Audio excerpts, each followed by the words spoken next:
Hey everyone, Nate here with US Toy Trader. Wow, take a look at that paint job. What a great color for such a classic car.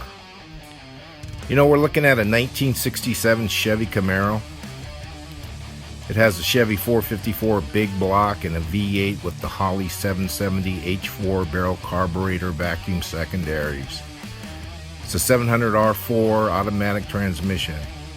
Has an RS front grille with HID headlights, vintage air front runner system, upgraded end tank, Spintec mufflers and electric cutouts, as well as the Be Cool aluminum radiator with dual electric fans.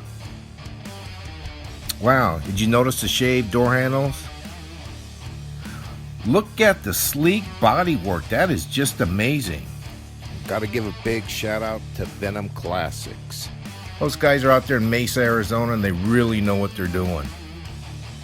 Drop us a comment and let us know what you think. Don't forget to hit that like and subscribe button. We can also be found at ustoytrader.com as well as Instagram, Twitter, and Facebook. Until next time, keep the tires burning.